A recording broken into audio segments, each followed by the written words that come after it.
Price lord. ಯೇಸು ಕ್ರಿಸ್ತನ ಹೆಸರಿನಲ್ಲಿ ಜಯದ ವಾಕ್ಯ ಈ ಕಾರ್ಯಕ್ರಮಕ್ಕೆ ನಿಮ್ಮನ್ನು ನಾನು ಸ್ವಾಗತಿಸ್ತಾ ಇದ್ದೇನೆ. ಬನ್ನಿ, ಇವತ್ತಿನ ದಿನವು ಕರ್ತನಿಂದ ನೇಮಿಸಲ್ಪಟ್ಟಿದೆ. ಇದರಲ್ಲಿ ನಾವು ಆನಂದ ಪಡೋಣ, ಸಂತೋಷ ಪಡೋಣ. ಸಂತೋಷ ಆನಂದದೊಡನೆ ನಾವು ತಂದೆಯ ದೇವರನ್ನು ಆರಾಧಿಸುವ, ಮಹಿಮೆ ಪಡಿಸುವ. ಬನ್ನಿ, ನಿಮ್ಮ ಕಷ್ಟ, ಸಂಕಟ, ದುಃಖ, ನೋವು, ಚಿಂತೆ, ಬಾಧೆ ಅಥವಾ ಯಾವುದೋ ಒಂದು ಪರಿಸ್ಥಿತಿಯಲ್ಲಿ ನೀವು ಹಾದು ಹೋಗ್ತಾ ಇದ್ದೀರಿ, ಭಯಪಡಬೇಡ್ರಿ. ಕರ್ತನು ನಿಮ್ಮ ಜೊತೆಯಲ್ಲಿ ಇದ್ದುಕೊಂಡು ನಿಮ್ಮನ್ನು ಸಂತೈಸ್ತಾನೆ, ಆಧರಿಸ್ತಾನೆ.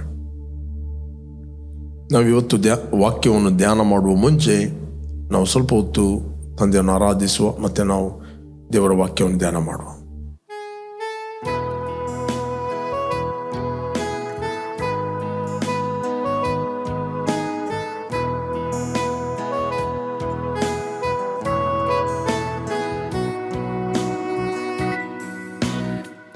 ಮಹಿಮೆಯೇ ಮಹತ್ವವೇ ನಿನ್ನನ್ನೇ ನಾ ಆರಾಧಿಸುವೆ. ನನ್ನ ಜೀವಿತದಿ ನಿನ್ನ ಕೃಪೆಯೇ, ನಿನಗಾಗಿಯೇ ನಾ ಜೀವಿಸುವೆ. ಮಹಿಮೆಯೇ ಮಹತ್ವವೇ ನಿನ್ನನ್ನೇ ನಾ ಆರಾಧಿಸುವೆ. ನನ್ನ ಜೀವಿತದಿ ನಿನ್ನ ಕೃಪೆಯೇ, ನಿನಗಾಗಿಯೇ ನಾ ಜೀವಿಸುವೆ.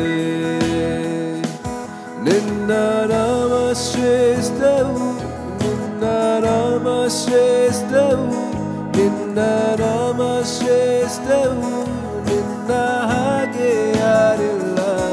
ನಿನ್ನ ನಾಮ ಶ್ರೇಷ್ಠವು, ನಿನ್ನ ನಾಮ ಶ್ರೇಷ್ಠವು, ನಿನ್ನ ನಾಮ ಶ್ರೇಷ್ಠವು, ನಿನ್ನ ಹಾಗೆ ಯಾರಿಲ್ಲ.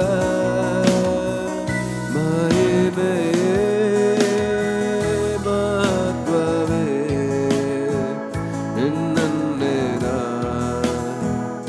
ಆರಾಧಿಸುವೆ. ನನ್ನ ಜೀವಿತದಿ ನಿನ್ನ ಕೃಪೆಯೇ, ನಿನಗಾಗಿಯೇ ನಾ ಜೀವಿಸುವೆ.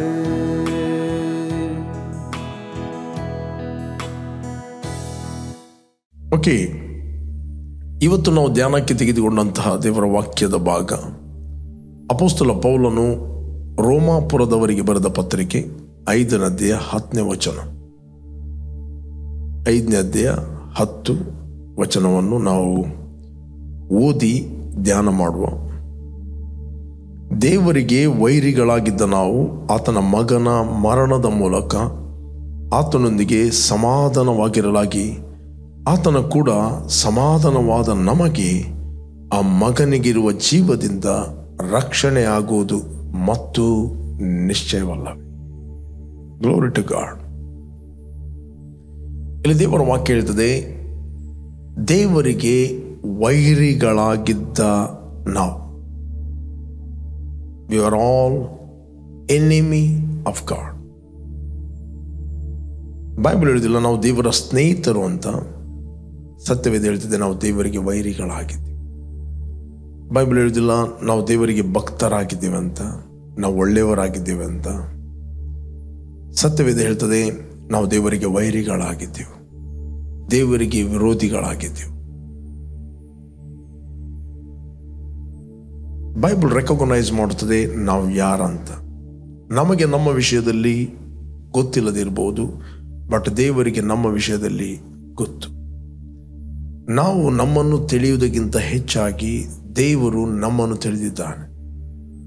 ನಮಗೆ ನಮ್ಮ ವಿಷಯದಲ್ಲಿ ಗೊತ್ತಿರುವುದಕ್ಕಿಂತ ಹೆಚ್ಚಾಗಿ ದೇವರಿಗೆ ನಮ್ಮ ವಿಷಯ ಗೊತ್ತಿದೆ.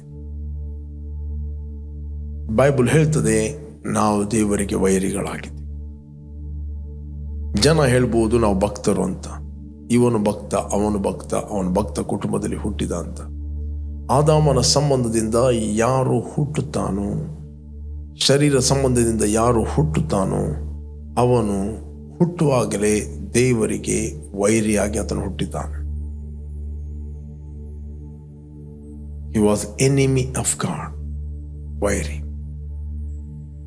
ದೇವರು ಲೋಕದ ಮೇಲೆ ಎಷ್ಟೋ ಪ್ರೀತಿಯನ್ನು ಮಾಡಿ ತನ್ನ ಒಬ್ಬನೇ ಮಗನನ್ನು ಕೊಟ್ಟದ್ದು ಸ್ನೇಹಿತರಿಗೋಸ್ಕರ, ಒಳ್ಳೆಯವರಿಗೋಸ್ಕರ, ಭಕ್ತರಿಗೋಸ್ಕರ, ಭಕ್ತ ಕುಟುಂಬದಲ್ಲಿ ಹುಟ್ಟಿದವರಿಗೋಸ್ಕರ.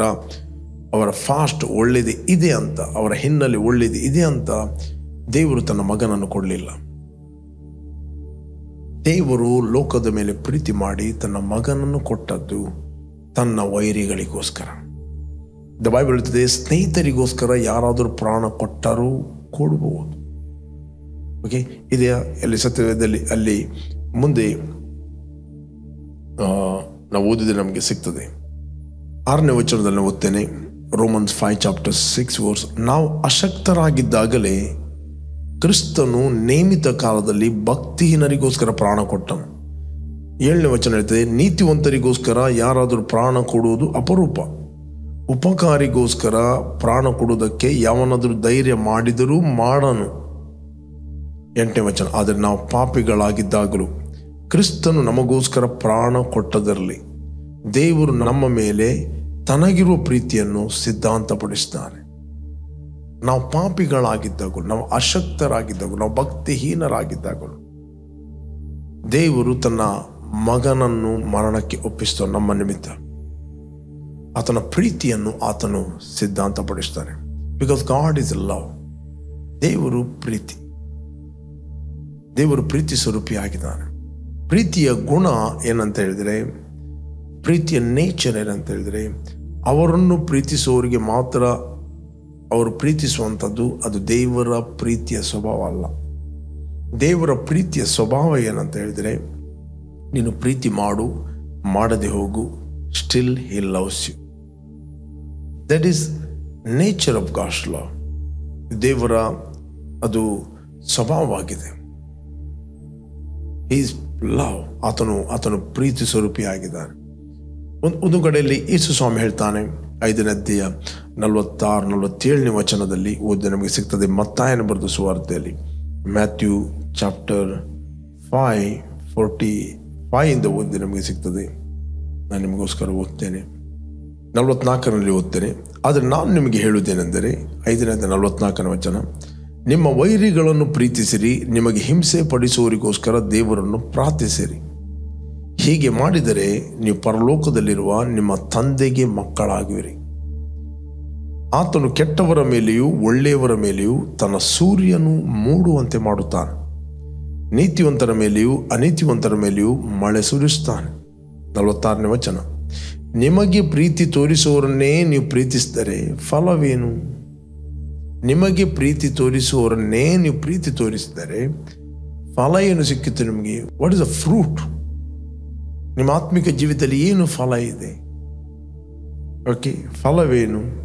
ಇಲ್ಲಿ ಬೈಬಲ್ ಹೇಳ್ತದೆ, ಭ್ರಷ್ಟರು ಹಾಗೆ ಮಾಡುವುದಿಲ್ಲವೇ? ಅನ್ಯರು ಹಾಗೆ ಮಾಡುವುದಿಲ್ಲವೇ? ಕೆಟ್ಟವರು ಹಾಗೆ ಮಾಡುವುದಿಲ್ಲವೇ? ದುಷ್ಟರು ಹಾಗೆ ಮಾಡುವುದಿಲ್ಲವೇ? ಅವರು ಬೆಟರ್ ಮಾಡುತ್ತಾರೆ. ತಮ್ಮನ್ನು ಪ್ರೀತಿಸುವವರಿಗೆ ಅವರು ಬೆಟರ್ ಪ್ರೀತಿ ಮಾಡ್ತಾರೆ, ಒಳ್ಳೆ ರೀತಿಯಲ್ಲಿ ಪ್ರೀತಿ ಮಾಡ್ತಾರೆ. ತಮಗೆ ಸಹಾಯ ಮಾಡಿದವರಿಗೆ ಅವರು ಯಾವಾಗಲೂ ಸಹಾಯ ಮಾಡುತ್ತಾರೆ. ಭ್ರಷ್ಟರು ಹಾಗೆ ಮಾಡುತ್ತಾರೆ. Give and take. ಓಕೆ, ನೋಡಿದ್ವಿ, ನಿಮಗೆ ನಿಮ್ಮ ಸಹೋದರರಿಗೆ ಮಾತ್ರ ನೀವು ಮರ್ಯಾದೆ ಕೊಟ್ಟರೆ ಏನು ಹೆಚ್ಚು ಮಾಡಿದ ಹಾಗೆ ಆಯಿತು?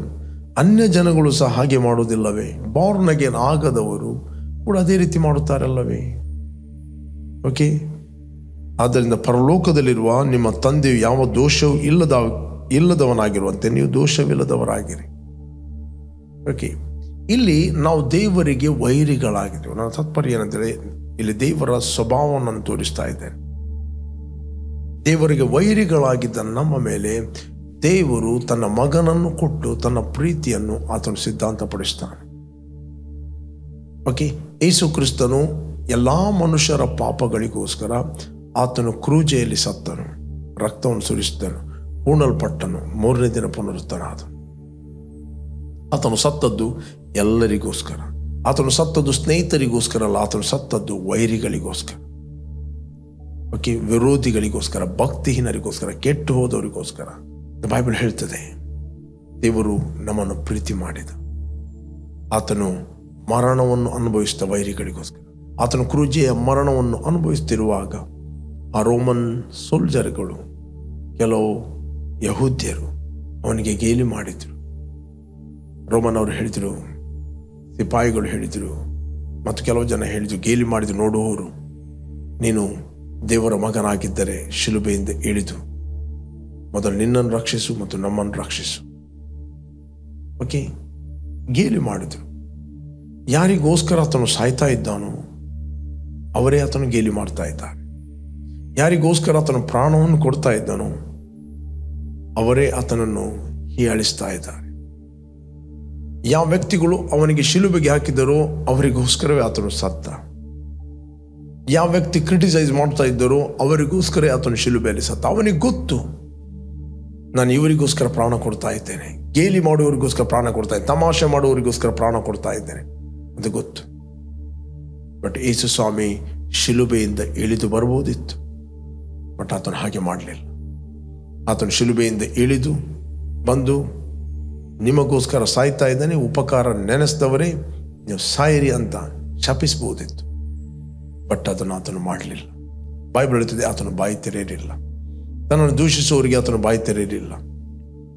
ಬೈಬಲ್ ಹೇಳ್ತದೆ, ತಂದೆ ಅವರು ಏನು ಮಾಡ್ತಾರೆ ಅದು ಅವರಿಗೆ ಗೊತ್ತಿಲ್ಲ, ಅವರನ್ನು ಕ್ಷಮಿಸು. ಅವರು ಏನು ಮಾಡ್ತಾ ಇದ್ದಾರೆ ಅದು ಅವರಿಗೆ ಗೊತ್ತಿಲ್ಲ. ಗೊತ್ತಿದ್ರೆ ಅದು ಮಾಡ್ತಿರ್ಲಿಲ್ಲ. ಯಾರಿಗೋಸ್ಕರ ಆತನು ಸಾಯ್ತಾನಂತ ಅವ್ರಿಗೆ ಗೊತ್ತಿದ್ರೆ ಅವರು ಕಣ್ಣೂರು ಸುರಿಸಿ ರಿಪೆಂಟ್ ಆಗ್ತಿದ್ದರು. ಬೇರೆ ಇವತ್ತು ಈ ಲೋಕದಲ್ಲಿ ಎಷ್ಟೋ ಜನರಿದ್ದಾರೆ, ಅವರು ದೇವರಿಗೆ ವೈರಿಗಳಾಗಿ ಜೀವಿಸ್ತಾ ಇದ್ದಾರೆ. ಅವ್ರಿಗೆ ಗೊತ್ತಿಲ್ಲ ಯೇಸು ಕ್ರಿಸ್ತನು ಅವರಿಗೋಸ್ಕರ ಸತ್ತಿದ್ದಾನೆ, ಅವರಿಗೋಸ್ಕರ ಪ್ರಾಣ ಕೊಟ್ಟಿದ್ದಾನೆ. ಎಷ್ಟೋ ಜನರು ಯಾರಿಗೋಸ್ಕರ ಅವನು ಪ್ರಾಣ ಕೊಟ್ಟಿದ್ದಾನೋ ಅವನಿಗೋಸ್ಕರ ಪುನಃ ಆತನು ಹಿಂಸಿಸ್ತಾ ಇದ್ದಾನೆ. ನಾವು ನೋಡ್ತೇವೆ, ಒಂದು ಕಾಲದಲ್ಲಿ ಸೌಲನು ಆತನು ಕ್ರೈಸ್ತ ಸಭೆಯನ್ನು ಹಿಂಸಿಸುತ್ತಿರುವಾಗ ಯೇಸು ಸ್ವಾಮಿ ಆತನಿಗೆ ದೃಷ್ಟಿಗೆ ಬಿದ್ದು ಹೇಳ್ತಾನೆ, ಸೌಲನೇ ಸೌಲನೇ, ಯಾಕೆ ನಿನ್ನನ್ನು ಹಿಂಸೆ ಪಡಿಸ್ತಾ ಇದ್ದೆ? ಮುಳ್ಳುಗೋಲನ್ನು ಒದೆಯುವುದು ನಿನ್ನಿಂದ ಅಸಾಧ್ಯ. It is impossible. ಮುಳ್ಳುಗೋಲನ್ನು ಒದೆಯುವುದು ನಿನ್ನಿಂದ ಅಸಾಧ್ಯ. ಯಾವ ವ್ಯಕ್ತಿಗಳು ಸಭೆಯನ್ನು ಹಿಂಸಿಸ್ತಾ ಇದ್ದರು, ಯಾವ ವ್ಯಕ್ತಿಗಳು ಸಭೆಗೆ ವಿರೋಧಿಗಳಾಗಿದ್ದರು, ವೈರಿಗಳಾಗಿದ್ದರು, ಅವರಿಗೋಸ್ಕರ ಯೇಸು ಕ್ರಿಸ್ತನ ಪ್ರಾಣವನ್ನು ಕೊಟ್ಟಿದ್ದಾನೆ. ಇವತ್ತು ಯಾರಾದರೂ ನಿಮಗೆ ಕ್ರಿಟಿಸೈಸ್ ಮಾಡ್ಬೋದು, ನಿಮಗೆ ಹಿಂಸಿಸಬಹುದು, ಬಟ್ ಬಾರ್ನ್ ಅಗೇನ್ ಆದ ನಾವು ಯೇಸುವಿನ ರಕ್ಷಕನು ಒಡೆಯನದ ಅಂಗೀಕಾರ ಮಾಡಿದನು, ನಮಗೆ ಯಾವಾಗಲೂ ಕಾನ್ಷಿಯಸ್ ಇರಬೇಕು. ಬೇರೆ ಇವತ್ತು ಥ್ಯಾಂಕ್ ಗಾಡ್, ಯಾರು ಇದನ್ನು ಒಪ್ಪಿದಾರೋ ಅವರು ದೇವರೊಟ್ಟಿಗೆ ಸಮಾಧಾನವಾಗಿದ್ದಾರೆ, ಅವರ ಪಾಪಗಳು ಕ್ಷಮಿಸಲ್ಪಟ್ಟಿದೆ, ಅವರಿಗೆ ನಿತ್ಯ ಜೀವವನ್ನು ದೇವರು ಕೊಟ್ಟಿದ್ದಾನೆ, ಅವರ ಆತ್ಮ ದೇವರ ಆತ್ಮ ಒಂದು ಆತ್ಮವಾಗಿದೆ, ಮತ್ತು ಆ ಮಗನಿಗಿರುವ ಜೀವದಲ್ಲಿ ಅವರು ರಕ್ಷಣೆಯನ್ನು ಹೊಂದಿದ್ದಾರೆ. ಯಾರು ಅಂಗೀಕಾರ ಮಾಡಿದ್ದಾರೆ. ಈಗ ರಕ್ಷಣೆ ಹೊಂದಿದ ನಾವು ದೇವರಿಗೆ ನಾವು ಹುಟ್ಟಿದ್ದೇವೆ. ದೇವರ ಗುಣ ಶಕ್ತಿಗಳು ನಮ್ಮಲ್ಲಿ ಇದೆ. ಅದರಲ್ಲಿ ನಾವು ಅಭಿವೃದ್ಧಿ ಆಗಬೇಕು, ಅದರಲ್ಲಿ ನಾವು ಬೆಳೆಯಬೇಕು. ಇವತ್ತು ನಮ್ಮ ಸ್ಪಿರಿಚುವಲ್ ಗ್ರೋತ್, ಆತ್ಮಿಕ ಬೆಳವಣಿಗೆ ಏನಂತ ಹೇಳಿದರೆ, ಕ್ರಿಸ್ತನು ನಮ್ಮನ್ನು ಪ್ರೀತಿ ಮಾಡಿದಂತೆ ನಾವು ಒಬ್ಬರನ್ನೊಬ್ಬರು ಪ್ರೀತಿ ಮಾಡುವ ಹಂಗಿನಲ್ಲಿದ್ದೇವೆ. ಮೇ ಬಿ ಅನೇಕರು ನಿಮಗೆ ದೂಷಿಸಬಹುದು, ಅನೇಕರು ನಿಮಗೆ ಕ್ರಿಟಿಸೈಸ್ ಮಾಡ್ಬೋದು, ಅನೇಕರು ನಿಮಗೆ ತಮಾಷೆ ಮಾಡ್ಬೋದು, ಅನೇಕರು ನಿಮ್ಮ ಹೆಸರನ್ನು ಹಾಳು ಮಾಡ್ಬೋದು ಅಥವಾ ಕತೆ ಕಟ್ಟಬಹುದು. ನೀವು ಮಾಡಿದ ಉಪಕಾರವನ್ನು ನೆನೆಸದೆ ನಿಮ್ಮ ಮೇಲೆ ಅಪವಾದನೆ ಹಾಕಬಹುದು. ನೀನು ಇಡೀ ದಿನ ಕೂಗ್ತಾ ಕೂತ್ಕೊಳ್ಳೋದಲ್ಲ, ಅಯ್ಯೋ ನನಗೆ ಅನ್ಯಾಯವಾಯಿತು, ಅಯ್ಯೋ ನನಗೆ ಅನ್ಯಾಯವಾಯಿತು, ಅಯ್ಯೋ ನನಗೆ ಹಾಗೆ ಆಯಿತು, ಅವರಿಗೆ ಹೇಳ್ಬೋದಾ, ಹಾಗೆ ಹೇಳ್ಬೋದಾ? No, sit in the presence of God, acknowledge is love. ಆತನ ಪ್ರೀತಿಯನ್ನು ನೀವು ಅಕ್ನಾಲೇಜ್ ಮಾಡ್ರಿ. Learn to pray for them. ಅವ್ರು ಏನು ಮಾಡ್ತಾರೆ ಅವ್ರಿಗೆ ಗೊತ್ತಿಲ್ಲ, but man is not our enemy. ಮನುಷ್ಯನು ನಿಮ್ಮ ವೈರಿ ಅಲ್ಲ, ನಮ್ಮ ವೈರಿ ಸೈತಾನನು. ಸೈತಾನ್ ನಮ್ಮ ವೈರಿ. ಬಟ್ ಯೇಸು ಕ್ರಿಸ್ತನು ಪ್ರತಿಯೊಬ್ಬರಿಗೋಸ್ಕರ ಪ್ರಾಣ ಕೊಟ್ಟಿದ್ದಾನೆ. ಇವತ್ತು ಯಾವುದೇ ವ್ಯಕ್ತಿಗಳು ಸಭೆಯನ್ನು ಹಿಂಸಿಸುತ್ತಾದರೆ, ಅನೇಕ ಪ್ರದೇಶಗಳು ಹಿಂಸಿಸುತ್ತಾದರೆ, ಆ ವ್ಯಕ್ತಿಗಳನ್ನು ವೈರಿ ಅಂತ ನೆನೆಸದೆ ಆ ವ್ಯಕ್ತಿಗಳಿಗೋಸ್ಕರ ಪ್ರಾರ್ಥನೆ ಮಾಡಿರಿ. ನಿಮ್ಮ ಪ್ರಾರ್ಥನೆ ಏನು ಮಾಡುತ್ತದೆ ಅಂತ ಹೇಳಿದರೆ, ದೇವರ ರಾಜ್ಯವನ್ನು ಮ್ಯಾನಿಫೆಸ್ಟ್ ಮಾಡುತ್ತದೆ, ದೇವರ ಮಹಿಮೆಯನ್ನು ಪ್ರಕಾಶಗೊಳಿಸುತ್ತದೆ. ನಿಮ್ಮ ಪ್ರಾರ್ಥನೆಯ ಮೂಲಕ ಸೈತಾನನು, ಈ ಲೋಕದ ಅಧಿಪತಿಯು, ಬೈಬಲ್ ಇರ್ತದೆ, ನಂಬಿಕೆಯಿಲ್ಲದ ಮನಸ್ಸನ್ನು ಮಂಕು ಮಾಡಿದಾನು, ಆ ಮಂಕುತನವನ್ನು ಬಿಟ್ಟು ಹೋಗ್ತದೆ. ಹಿಂಸೆ ಪಡಿಸುವ ಆತ್ಮನು ಬಿಟ್ಟು ಹೋಗುತ್ತಾನೆ. Learn to pray for them. ಯಾರು ನಿಮಗೆ ಕೆಟ್ಟದಾಗಿ ಮಾತಾಡ್ತಾರೆ, ಯಾರು ನಿಮಗೆ ಹಿಂಸಿಸ್ತಾರೆ, learn to pray for them. ಅವರಿಗೋಸ್ಕರ ಪ್ರಾರ್ಥನೆ ಮಾಡ್ರಿ. ಯಾಕೆ? ಪ್ರಾರ್ಥನೆ ಒಂದು ಸೈನ್ ಆಗಿದೆ ಏನಂತ ಹೇಳಿದರೆ, ನಾವು ಅವ್ರನ್ನು ಪ್ರೀತಿ ಮಾಡ್ತೇವೆ ಅಂತ. ಯೇಸು ಸ್ವಾಮಿ ಹೇಳಿದ, ನಿಮ್ಮ ಸಹೋದರನು ಮಾತ್ರ ನೀವು ಪ್ರೀತಿ ಮಾಡಿದರೆ ಏನು ಹೆಚ್ಚು ಮಾಡಿದ ಹಾಗೆ ಆಯಿತು. ಅನ್ಯ ಜನಗಳು ಅದನ್ನು ಹಾಗೆ ಮಾಡುತ್ತಾರೆ. Praise God. ಬಟ್ ನಮ್ಮ ಒಳಗೆ ಒಂದು ಒಪೋಸಿಟ್ ಸಂಗತಿ ಇದೆ. ಏನಂತ ಹೇಳಿದರೆ, ಕ್ರಿಸ್ತನು ನಮ್ಮನ್ನು ಪ್ರೀತಿ ಮಾಡಿದಂತೆ ನಾವು ಕೂಡ ಒಬ್ಬರನ್ನೊಬ್ಬರು ಪ್ರೀತಿ ಮಾಡುವ ಹಂಗಿನಲ್ಲಿದ್ದೇವೆ. ಯಾವಾಗ ನೀವು ಈ ಒಂದು ತೀರ್ಮಾನ ತೆಗೆದುಕೊಳ್ತೀರಿ ಪ್ರೀತಿ ಮಾಡುವಂಥದ್ದು, ದೇವರ ಧಾರಾಳವಾದ ಪ್ರೀತಿ ರಸವನ್ನು ನಿಮ್ಮ ಆತ್ಮದ ಒಳಗೆ ಆತನು ಸುರಿಸಿದ್ದಾನೆ. You are born into love. ಆತನ ನೇಚರಿಗೆ ನೀವು ಹುಟ್ಟಿದ್ದೀರಿ, ಆತನ ಗುಣಶಕ್ತಿಗೆ ನೀವು ಹುಟ್ಟಿದ್ದೀರಿ. ಈಗ ನಮ್ಮ ರೆಸ್ಪಾನ್ಸಿಬಿಲಿಟಿ, ಯಾರು ನಿಮಗೆ ಹಿಂಸೆ ಮಾಡುತ್ತಾರೆ, ಯಾರು ನಿಮಗೆ ದೂಷಣೆ ಮಾಡ್ತಾರೆ, ಅವರ ಹೆಸರನ್ನು ಬರೆಯಿರಿ. Learn to pray. ನೀವು ಇತರಿಗೋಸ್ಕರ ಪ್ರಾರ್ಥನೆ ಮಾಡಿದಾಗ ಏನಾಗ್ತದೆ ಗೊತ್ತುಂಟ? ನಂಬರ್ 1, ನೀವು ಸ್ಪಿರಿಚುಲಿ ಗ್ರೋ ಆಗ್ತೀರಿ. ನಿಮ್ಮ ಅಂತರ್ಯದ ಮನುಷ್ಯನು ನಿಮ್ಮ ಶರೀರದ ಮೇಲೆ ಡಾಮಿನೇಟ್ ಮಾಡ್ತಾನೆ. ಇನ್ನೊಂದು ಸಂಗತಿ, ನೀವು ಪ್ರಾರ್ಥನೆ ಮಾಡಿದಾಗ ನಿಮ್ಮ ದುಸ್ಥಿತಿ ಹೋಗುತ್ತದೆ.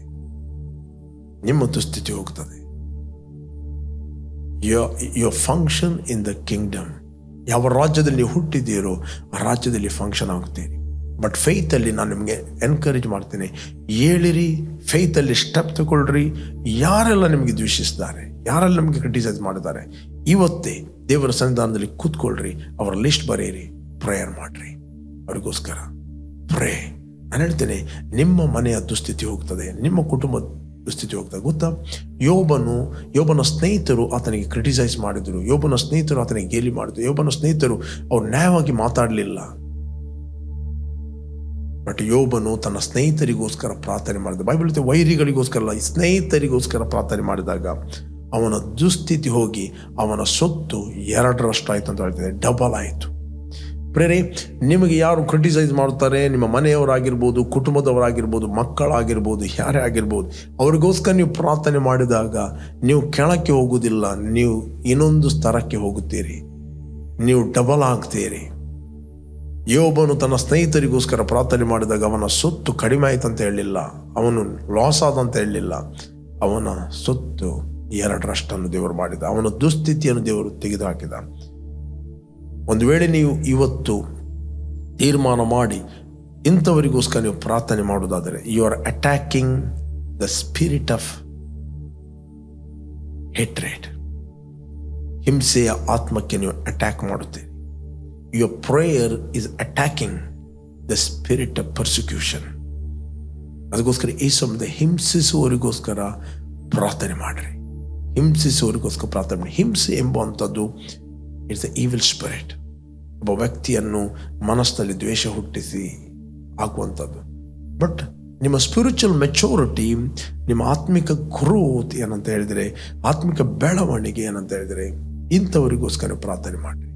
ಇಡೀ ದಿನ ಆ ವ್ಯಕ್ತಿಯ ಬಗ್ಗೆ ಡಿಸ್ಕಸ್ ಮಾಡಬೇಡ್ರಿ, ಇಡೀ ದಿನ ಆ ವ್ಯಕ್ತಿಯ ಬಗ್ಗೆ ನೀವು ಮಾತಾಡಬೇಡ್ರಿ. ಆ ಮಾತಾಡುವ ಸಂದರ್ಭವನ್ನು ಪ್ರಾರ್ಥನೆಯಲ್ಲಿ ಕಳೆಯಿರಿ. ಒಂದು, ನೀವು ಸ್ಟೋರ್ ಆಗ್ತೀರಿ, ನೀವು ಉತ್ತೇಜನ ಹೊಂದುತ್ತೀರಿ, ನೀವು ಪ್ರಜ್ವಲಿಸ್ತೀರಿ. ಎರಡನೇದ್ದು, ಆ ಮನುಷ್ಯನು ಕೂಡ ನಿಮಗೆ ಗೊತ್ತಿಲ್ಲದ ರೀತಿಯಲ್ಲಿ ಆತನು ಕನ್ವೆಕ್ಷನ್ಗೆ ಬರುತ್ತಾನೆ. ಸಾಮ್ಯುಯೇಲನು ಹೇಳ್ತಾನೆ, ನೀವೆಷ್ಟೇ ಕೆಟ್ಟದಾಗಿ ನಡೆಯಿರಿ, ನಿಮಗೋಸ್ಕರ ಉತ್ತಮವಾದ ನೀತಿ ಮಾರ್ಗವನ್ನು ಮತ್ತು ನಿಮಗೋಸ್ಕರ ವಿಜ್ಞಾಪನೆ ಮಾಡುವುದನ್ನು, ಪ್ರಾರ್ಥನೆ ಮಾಡುವುದನ್ನು ನಾನು ಬಿಡುವುದೇ ಇಲ್ಲ. ಬಿಟ್ಟರೆ ಆತನ ದೃಷ್ಟಿಯಲ್ಲಿ ನಾನು ಪಾಪಿಯಾದೆನು. Your prayer releasing the power of God, you releasing the Holy Spirit. ಪವಿತ್ರಾತ್ಮ ನಿಮ್ಮ ಮೂಲಕ ಮ್ಯಾನಿಫೆಸ್ಟ್ ಆಗುತ್ತಾನೆ. Your prayer will change your circumstances. Your prayer is releasing. ನಿಮ್ಮ ಪ್ರಾರ್ಥನೆ ದೇವರ ಜೀವವನ್ನು ಬಿಡುಗಡೆ ಮಾಡುತ್ತದೆ, ದೇವರ ಮಹಿಮೆಯನ್ನು ಬಿಡುಗಡೆ ಮಾಡುತ್ತದೆ. ನೀವು ಪ್ರಜ್ವಲಿಸ್ತೀರಿ, ನೀವು ದೇವದೂತರಿಂದ ಆವರಿಸಲ್ಪಡುತ್ತೀರಿ, ನೀವು ಕೃಪೆಯಿಂದ ಆವರಿಸಲ್ಪಡುತ್ತೀರಿ. ಇವತ್ತೇ ಪ್ರಿಯರ ತೀರ್ಮಾನ ಮಾಡಿರಿ, ಯಾರ ಮೇಲೆ ಗ್ರಜ್, ಬಿಟರ್ನೆಸ್ ಇಟ್ಟುಕೊಂಡು ನಿಮ್ಮ ಆತ್ಮಿಕ ಜೀವಿತವನ್ನು ಕುಂದಿಸಬೇಡ್ರಿ. ದೇವರು ಪ್ರೀತಿ ಮಾಡಿದ್ದು ಸ್ನೇಹಿತನಿಗೋಸ್ಕರ ಅಲ್ಲ, ದೇವರಿಗೆ ವೈರಿಗಳಾಗಿದ್ದ ನಾವು, ದೇವರಿಗೆ ಎನಿಮಿಗಳಾಗಿದ್ದ ನಾವು. ದೇವರು ನಮ್ಮನ್ನು ಪ್ರೀತಿ ಮಾಡಿ ತನ್ನ ಪ್ರೀತಿಯನ್ನು ಆಕ್ಷನ್ ಆಗಿ ತೋರಿಸಿದ, ತನ್ನ ಮಗನನ್ನು ಕೊಟ್ಟ, ನಮಗೋಸ್ಕರ ಆತನ ಪ್ರಾಣವನ್ನು ಕೊಟ್ಟ. ಆತನ ಸ್ನೇಹಿತರಿಗೋಸ್ಕರ ಕೊಟ್ಟದ್ದಲ್ಲ, ವೈರಿಗಳಿಗೋಸ್ಕರ ಕೊಟ್ಟದ್ದು. ಇವತ್ತು ಅದೇ ಪ್ರೀತಿ ದೇವರಿಗೆ ನಾವು ಹುಟ್ಟಿದ್ದೇವೆ, ಇವತ್ತು ನಾವು ಅದೇ ಹಂಗಿನಲ್ಲಿದ್ದೇವೆ. ದೇವರು ಹೇಳ್ತಾನೆ, ನನ್ನ ಹಾಗೆ ಆಲೋಚನೆ ಮಾಡ್ರಿ, ನನ್ನ ಹಾಗೆ ನಂಬಿರಿ, ನನ್ನ ಹಾಗೆ ಮಾತಾಡ್ರಿ, ನನ್ನ ಹಾಗೆ ಪ್ರೀತಿಸಿ. ನಾನು ನಿಮ್ಮನ್ನು ಪ್ರೀತಿಸಿದ ಮೇರೆಗೆ ನೀವೊಬ್ಬರನ್ನೊಬ್ಬರು ಪ್ರೀತಿಸುವ ಹಂಗಿನಲ್ಲಿದ್ದೇನೆ. Praise God. ಪ್ರೀತಿ ಎಂಬುವಂಥದ್ದು it is from the heart. ನೀವು ಪ್ರೀತಿ ಮಾಡ್ತೀವಿ ಅಂತ ಹೇಳಿಕೊಂಡು ಇಡೀ ದಿನ ಆ ವ್ಯಕ್ತಿಯೊಟ್ಟಿಗೆ ನಲಿಯುವುದಲ್ಲ. Praise god.